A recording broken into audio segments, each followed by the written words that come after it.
Ho, ho, ho!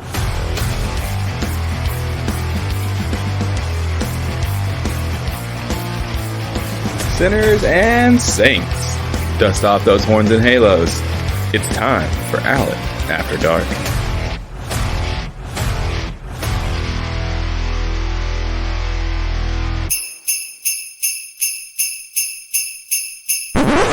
Yeah, whatever. Get the fuck out of here with that shit.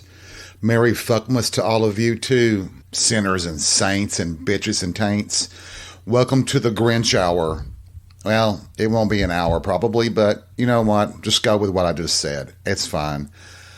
As you know, we are staring right now into the death gaze of Christmas, the holiday, the season of giving, and all that bullshit. You're not going to get a lot of that stuff here. I'm not that sentimental. I think you all know that. But I do have a lot of sympathy for many of you, especially those of you in the LGBTQIA community that feels alone this time of year, feels left out. And I want you to know that while I can't be there physically with you, I'm happy that you're listening to me right now, and I'll keep you company for just a little while. You know, I said that I sympathize, but I probably should have said empathize. And I need to include myself in that category. Now, I have to consider myself lucky that I do have a family and a place I can go to. But do you know how tough it can be when they won't accept you having a partner, a boyfriend, and they don't really want that person to come to the Christmas party and the exchanging of presents and all the things that go along with the Christmas traditions? For years, when I had a boyfriend, we would all follow our standard rules. They would go to their families, I would go to mine. But everybody else in the family had their kids, their spouses, their girlfriends and boyfriends. And there I would sit at the end of the couch looking at that screen that's just a fake fireplace, you know, with a crackling fire. Maybe being a little bit sentimental. Maybe I'll have that in the background here just for cause and effect. Hopefully it won't cause me to have PTSD, but it's one of the toughest times of year for me for that reason, that I never got to really have that Christmas the way I wanted. I always have to conform to keep the peace in the family. And trust me, it's just better this way than to have to deal with all the fighting and everything. And it really doesn't matter these days because I don't have a boyfriend. I have no desire to have a boyfriend. So it's not a subject that comes up anymore. Well, for now, anyway. You know, one of the best things about the gay community is that you can pick your family. The people that you become family with, they're the ones that make it better. My first little circle of friends for Christmas time, we would always make it like the weekend before Christmas or the week before Christmas. If we wanted to, we would exchange gifts or not. It made the rest of the events that was with the family that was intolerant, it made that bearable. Because you knew that you had these friends, this family who choose to be with you and choose to accept you for everything that you are. And then you get to see them again after Christmas for New Year's Eve and the celebrations that make it okay. I know lots of people who have stood up for themselves and demanded that their partners be included. And I admire that. I really do. But for some people, it is better for them, me, to sometimes just not have to have all this extra drama if it's not going to help anything. It won't change anything. If anything, it makes it all worse.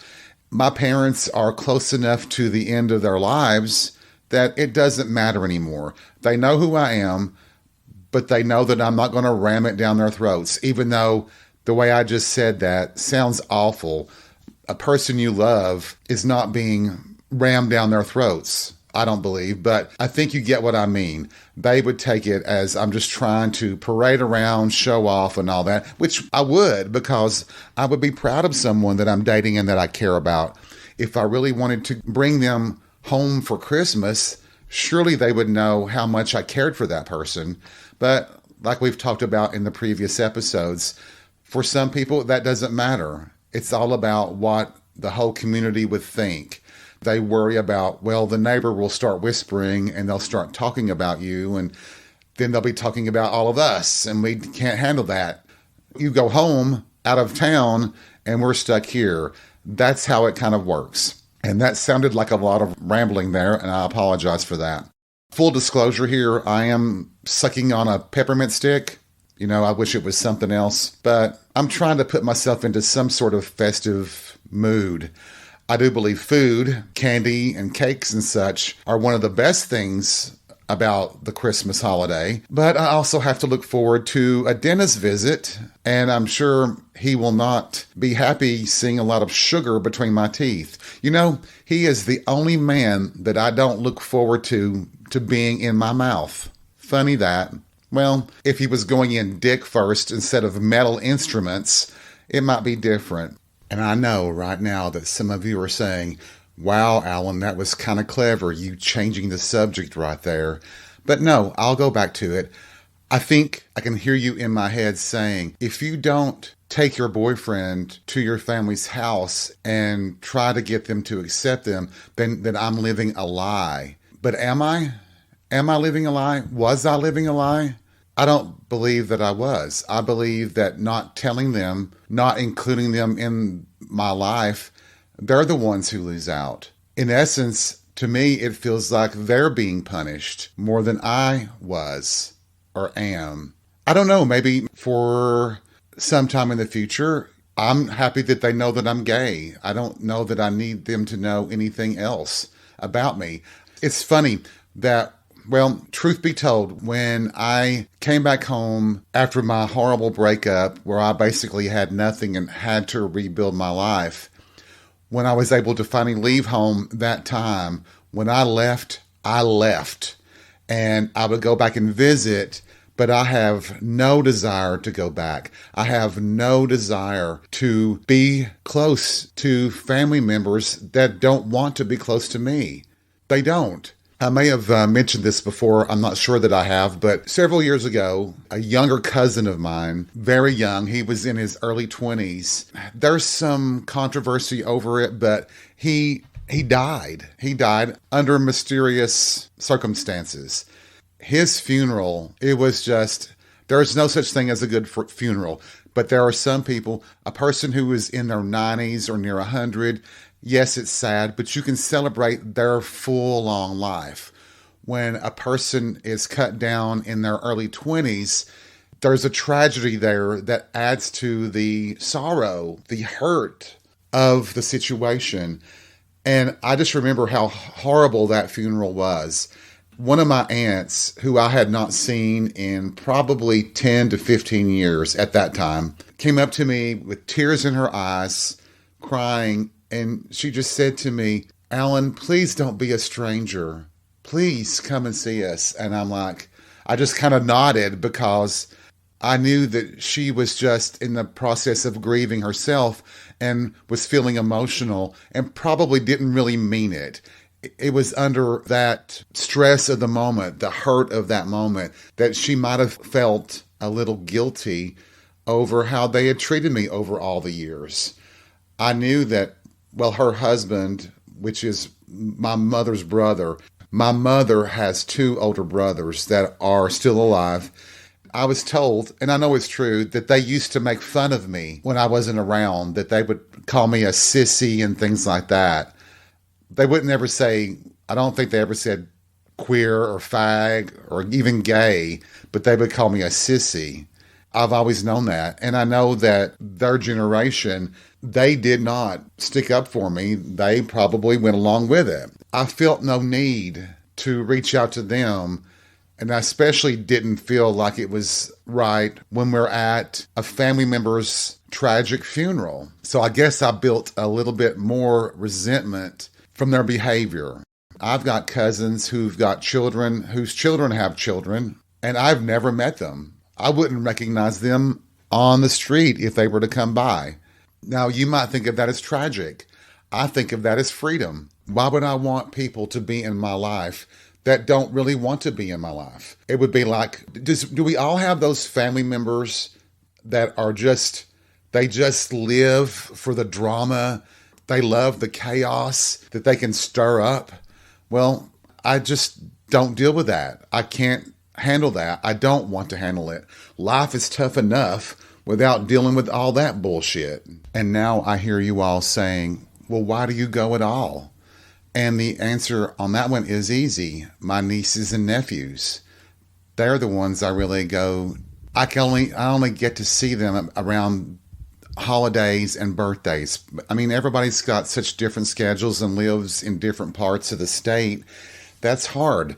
I'm not saying that I wouldn't be allowed to see them anytime I wanted to. It's just easier to see them on those birthdays and holidays. That's why I do it. My love for my nephews and nieces. It's the children that I won't have. And let me set the record straight after saying that. I don't want children. I don't. That's just me, though. And I guess you're asking, well, if you were to ever get into a relationship and you get married and your husband wanted to have children, would you change your mind? And the answer would be probably not. Especially at my age, yeah, I don't want to be like Tony Randall having a child at age 90. And no, Chadwick, I'm not 90 years old yet. So I guess I've brought up an interesting question, haven't I? Is not telling someone something the same as lying?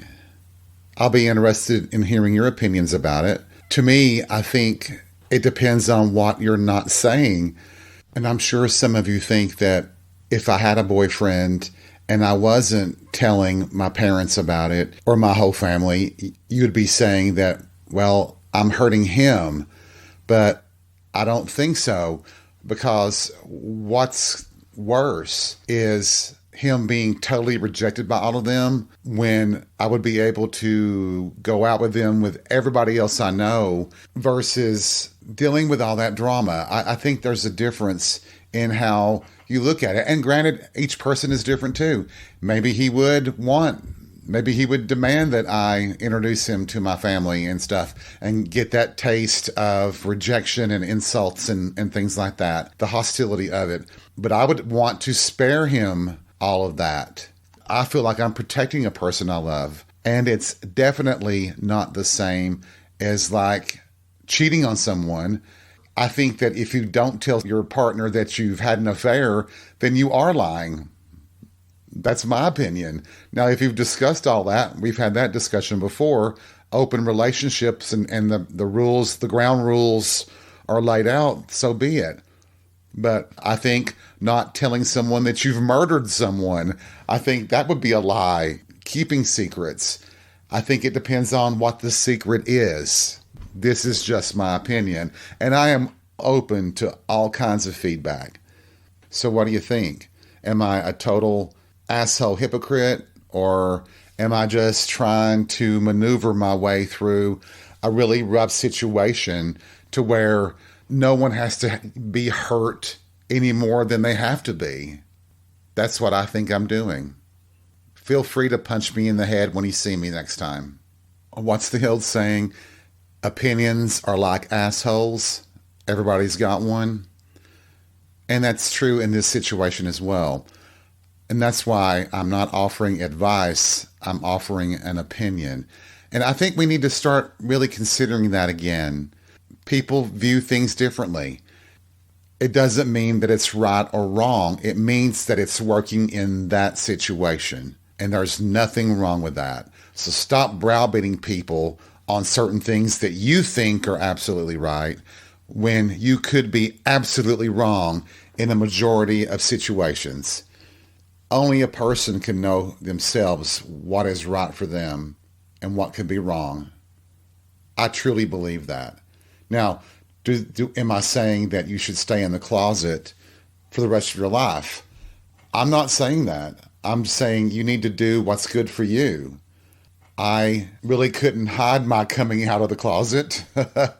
I'm not effeminate necessarily, but I have reactions and I have a wit that comes off as being part of a gay personality, so there you have it.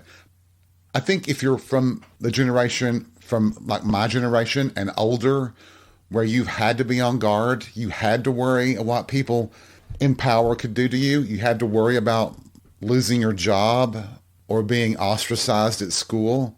It's just easier until you find your own tribe, until you find your group of people that will make you feel included. And I know there are people that have trouble making friends, but we all do. And I don't mean that in a judgmental way. And some people don't need friends, don't want friends. Maybe we're all becoming more and more like Frida Claxton on Golden Girls. I know they all despised her and then celebrated when she died, but in a lot of ways she had some good points. Got no use for people, never had. And I get that. I get it a lot. It's kind of hard to fight with yourself necessarily, but we all do that too. We get inside our own heads, don't we? And that can be crazy enough too. But that's a lot of non-preaching there, isn't it? Merry Fuckmas. Ho, ho, ho! Yeah, that'll teach you for calling me a hoe.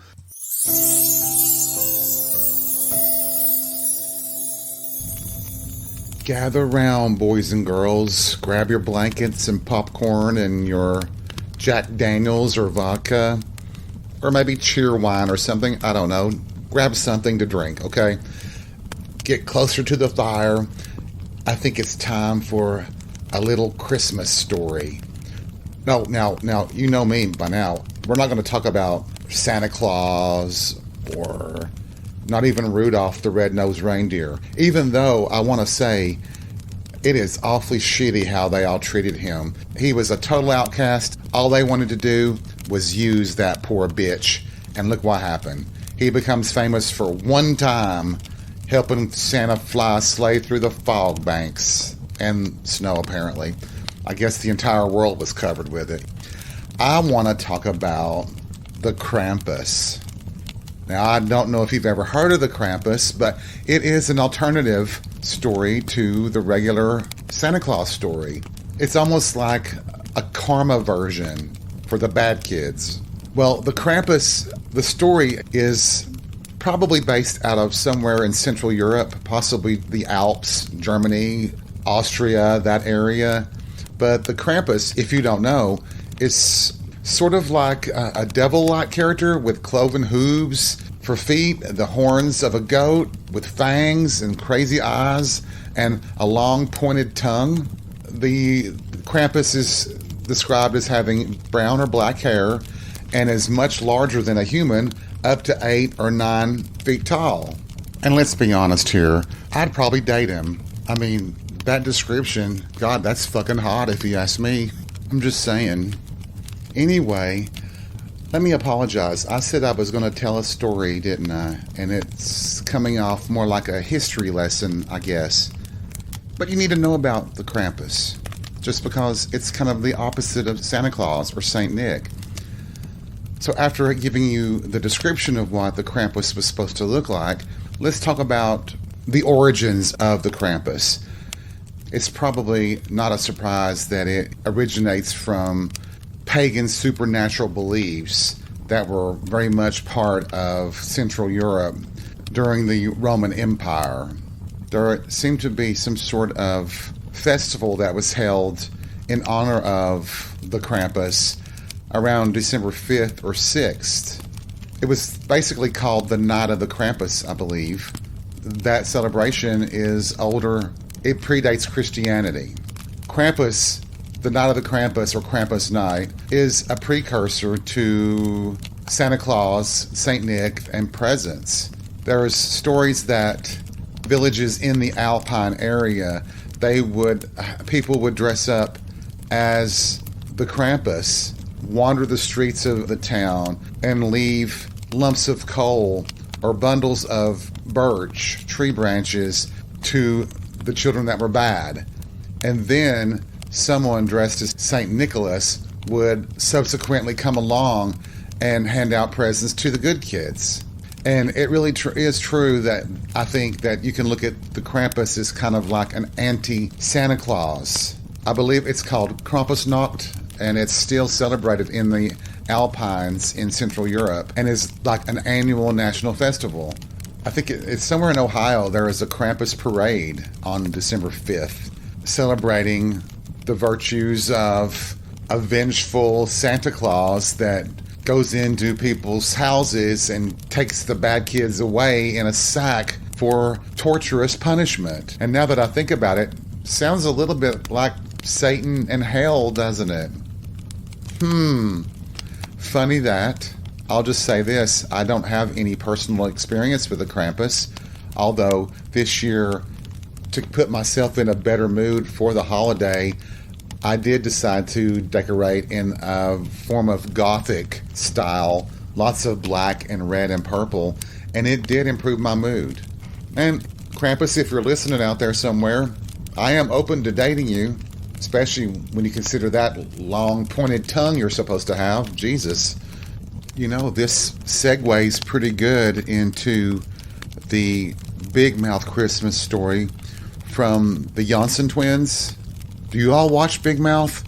Oh my God, if you don't, you need to start watching it. It is hilarious. It's the filthiest show I've ever seen. But within the Big Mouth Christmas special, the Janssen twins share a story about Vater Johann. And apparently it really is based off of a story out of Holland, a Dutch story. But it is a pretty freaky story if you haven't heard it, and I'll try to paraphrase it as quickly as I can. I don't want any kind of copyright infringement here, but the way the Janssen twins tell the story is that on Christmas Eve, they decorate a Christmas tree, they drink salted eel milk, whatever that is, and they place painted eggs on the windowsill. As night falls, a bell is rung. I guess it's a church bell. You'll hear the tolling of the church bell, which warns you that Vater Johann is coming. But apparently the bell actually awakens Vater Johann from the bottom of a river where he lives in a castle made of children's bones. He rides to the surface on a braid of like 40 eels, and you can actually smell him before he arrives. And apparently the odor is of a combination of cod and black licorice. He has the body of a walrus, the sharp teeth of a dolphin, and the legs of countless crabs. He plays a flute made of children's bones. And it doesn't matter if you're naughty or nice, because all bones taste the same to Vater Johann. Your only hope is to trick Vater Johann into believing that you're already dead, and then you're not fresh and tasty anymore.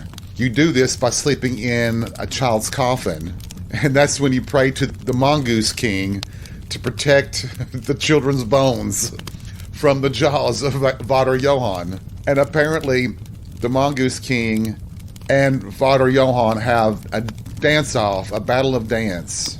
But the Mongoose King only comes if he's attracted to your eggs and eats them. Then he will challenge Vater Johann to the dance-off. And if the Mongoose King wins, then you're spared from the jaws of Vater Johann. But usually no one survives Vater Johann.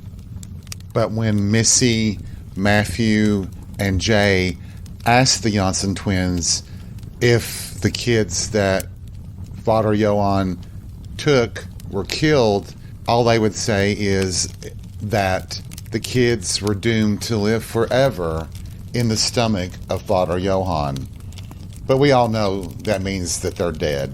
So there's your Christmas stories for this year. I don't know if you all have been seeing in the news what's happening in Russia, but, you know, with Vladimir Putin's full control of the country, including the court system there, I think he's following the guidance of the American right wing and targeting the LGBTQIA community there, where he was able to get their Supreme Court to basically label the gay rights movement as a whole as an extremist group, as if gay rights activists are terrorists. And it was just a couple of weeks ago that police raided gay clubs in Moscow connected to what they called the LGBT movement. Club goers were briefly held, and they basically made copies of their passports. It was during a raid on a Friday night, I believe. A lot of the people that were questioned and had their passports copied fear now that they're going to be imprisoned for lengthy terms. According to the police, they said they were searching for drugs, but yeah, we all heard that bullshit before, haven't we? Those raids came just one day after the Supreme Court of Russia declared the LGBT public movement an extremist organization and banned its activities across the country. Apparently that ruling was prompted by some sort of motion from the Justice Ministry, although nobody knows exactly what that is because no organization like that exists in Russia. Well, where it comes from is Vladimir Putin. That's where it's coming from. So my thoughts are with our Russian brothers and sisters as they face even more trouble from a bigoted government that's teetering on fascism just like the right wing here in this country. And I do have a particular reason why I brought that topic up. It's amazing what the internet can provide you. I mean, my podcast goes to the entire world. Anyone who has access can listen to it. The site that is home to my podcast, I get to see the statistics of where people are downloading and or listening to it. And I have seen that there are people in Russia that are listening to this podcast. I get concerned. I worry about what could happen. But please, if there's a way that I can keep your hopes up and keep your hopes high, I am right here. I'm going to continue to broadcast and have fun and point out things like this that are happening around the world to make people aware of it and know that you've got people in this country that support you with all their heart. Stay strong. What happened in Moscow does remind me of something that happened here in the 90s at my favorite club. I was really enjoying going out on Fridays and Saturdays, just partying it up. I love flirting and I love the bartenders at the Carousel. And I was really just getting a new feel for it. I was new to it. I was a rookie, and it was all brand new, and it was exciting and glamorous and colorful, and it was people like me. So I was coming into my own. Then one night, I'm at the bar talking to the bartender. I hear a commotion, and I look up, and here comes a line of police officers with latex gloves and masks on. I look over at the bartender and I'm like, what is going on? And he just kind of rolled his eyes and he just said, well, we're just getting our monthly raid from the police department. It really did shock me, but they were doing those things to intimidate gay people. They would never find anything. It was just to intimidate and bully people. Finally, with a change to a Democratic mayor, that shit stopped. I could tell a story on the Republican mayor that was kind of behind those raids, but I'll let that one go for now. But let's just say he had a secret. My brothers and sisters around the world who are facing these awful laws and this pressure and the intimidation, this is going to sound so cliched, but I do believe it gets better. It certainly has in this country. Now, I know, there are efforts, very strong efforts, to take this country back to the 1960s. And I am worried about that, but I am very hopeful that this next election cycle will purge all of these right-wing lunatics, these fascists, and we'll be moving toward a more modern and peaceful and equal society in the United States. I'm not that hopeful about my home state of Tennessee, but with federal laws in place, we should be okay. I think I've mentioned it before, the movie Priscilla, Queen of the Desert, in one of the scenes where Bernadette says, she talks about the cities, and she says, I don't know if that wall of suburbia is meant to keep them out or keep us safe inside. And I kind of believe that. Here in the South, all the cities, we don't have as many issues now with anti-gay rhetoric. It's always people from rural areas who tend to come in who want to provoke something. So even in red states, Bible Belt states, there are havens of protection for gay people.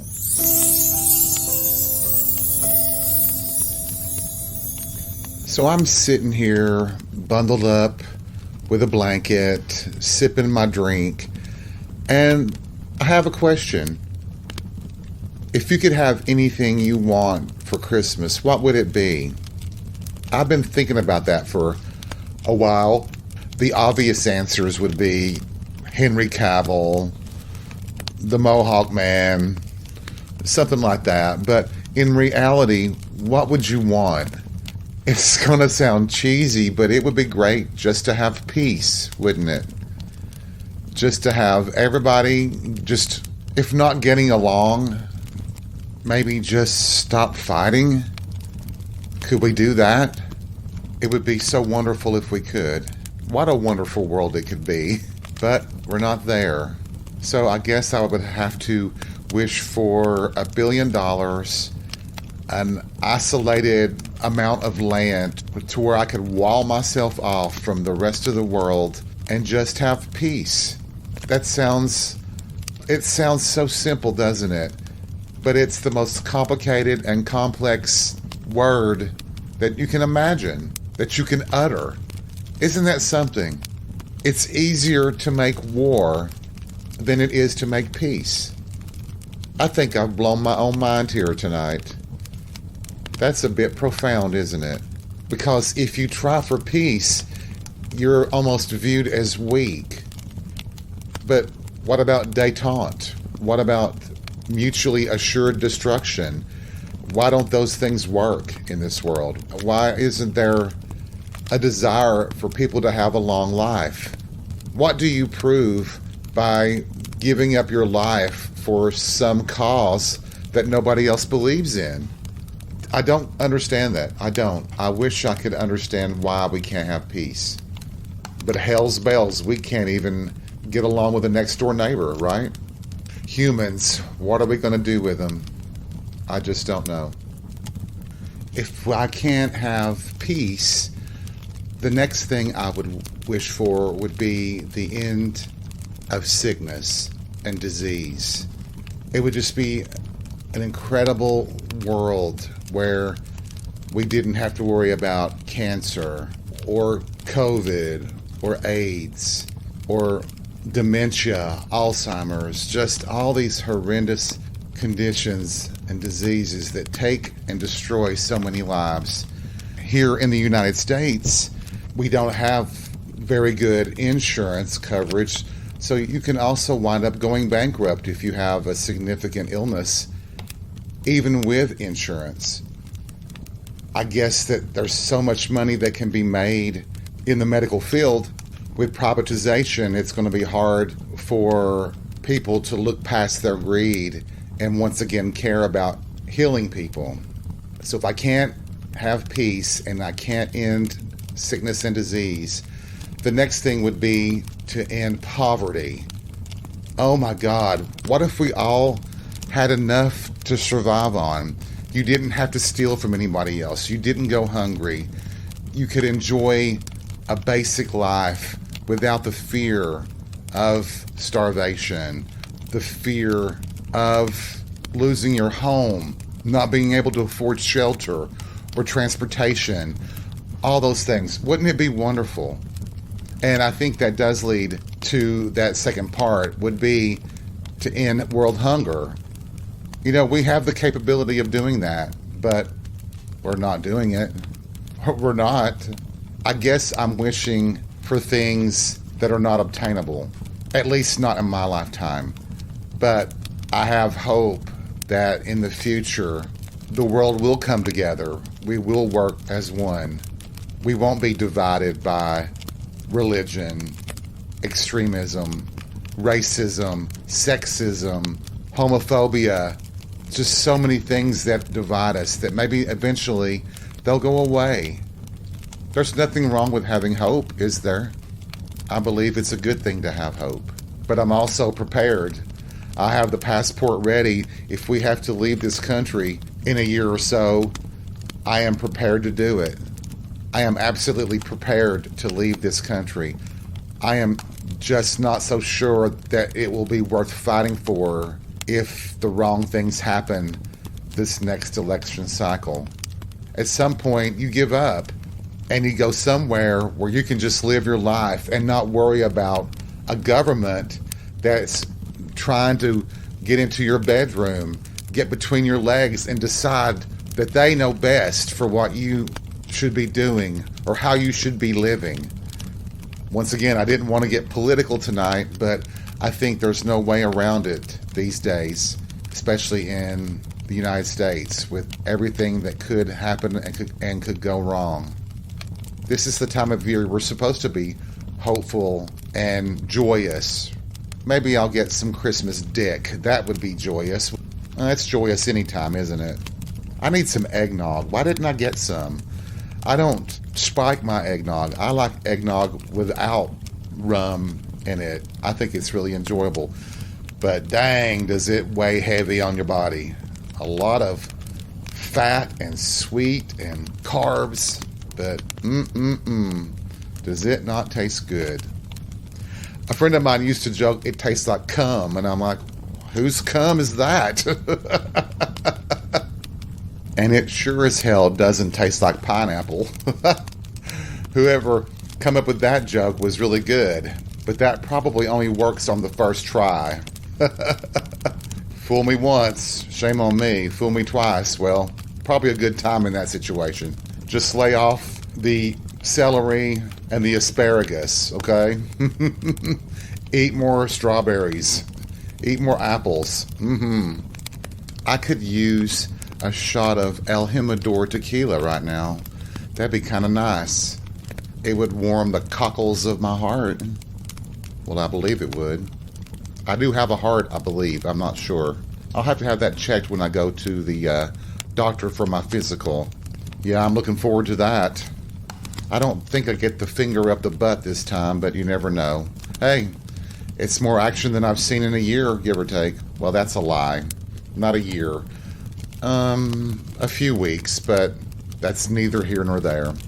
Oh, one of the interesting things about doing the podcast, when we're in post-production doing the editing and stuff, I've noticed that I seem to have a speech impediment. It seems that I have this habit of putting heavy emphasis on the K sound in words. I am overemphasizing the cuz basically all the time. And I had never noticed that before in my regular talking, in my regular speech every day. I remember a friend of mine sort of teasing me by repeating the word with the emphasis on the cuz when I would say them, but I didn't really think about it till I heard my own voice in post-production. I was like, wow, where does that come from? Why do I feel the need to overemphasize the K's? But hopefully as I get better and better at this, maybe I'll be able to control that a little bit better. I think we'll see. Who knows? I'm just saying. Well, we're going to come to the close of this episode.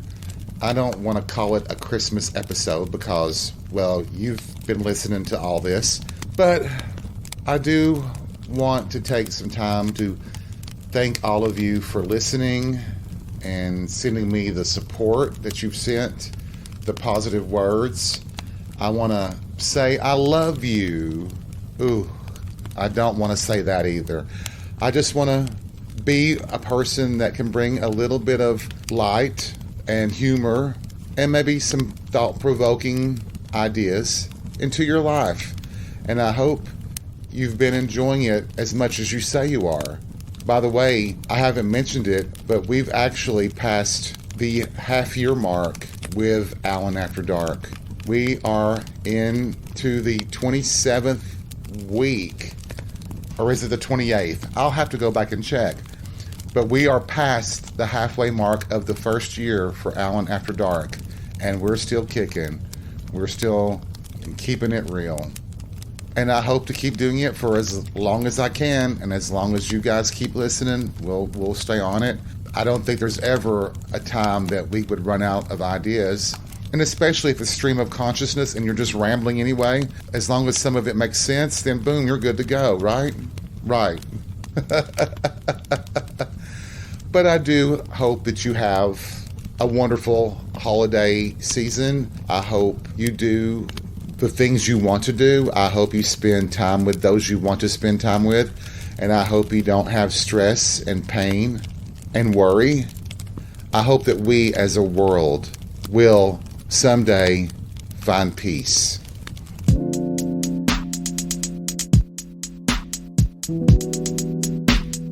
Thank you for joining me for this episode of Alan After Dark. I hope you've had fun. I hope you've been entertained. And I've kept you company. Remember, take life by the balls and be real. We'll see you soon.